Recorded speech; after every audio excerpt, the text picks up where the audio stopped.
Сәлеметсіңдер ме оқушылар? Біздің бүгінгі тақырыбымыз жануарлар әлемі. Өткен сабағымызды одан әрі жалғастырамыз. Оқу мақсаты: тыңдалған мәтіннің мазмұнын түсіну, негізгі және қосымша ақпараттарды анықтау. Оқушылар, өткен сабақта тыңдаған мәліметтерімізді еске түсірейік. Бірінші сұрақ: сөздің тура мағынасы дегеніміз не? Екінші сұрақ: сөздің ауыспалы мағынасы дегеніміз не?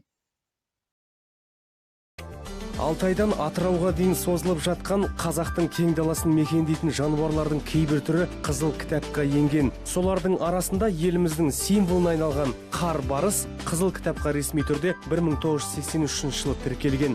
Бүгінгі күнде елімізде бұл жабайы мысықтардың саны 200-ден аспайды. Ал өте сирек кездесетін орақ тұмсық құсы 2015 жылдың жыл құсы деп танылды.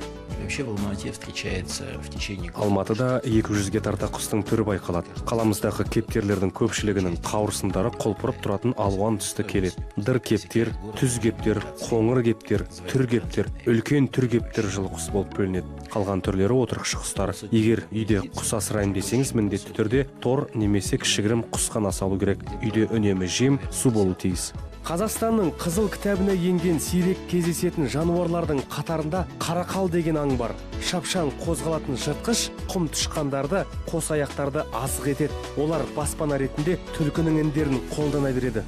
Келесі қорғалған жануар қоқиқаздар. Алыстан қарасаң көзің тоятын ерекше құстың дене бітімі де ешкімге ұқсамайды. Олар Қазақстанның солтүстік аумағын мекендейді. Ел арасында оны жалын құс деп те атайды. Ұшқан кезде қоқиқаздың қанаттары жалындаған отқа ұқсайтындықтан осындай атауға ие болған.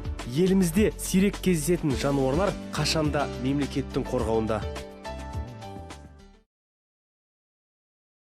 Қызыл кітапқа енген жануарлар туралы бейнероликті тамашалап болсаңыздар, төмендегі топтастыру кестесін толтырыңыздар. Яғни бұл жерде сіздер қызыл кітапқа енген жануарларды жазу керексіздер. Ол үшін интернет тораптарын пайдалансаңыздар болады. Енді оқу тапсырмасына құлақ түріңіздер. Оқулықтың 55-ші бетіндегі 6-шы тапсырманы орындаңыздар. Берілген сұрақтарға нақты әрі толық жауап беріңіздер.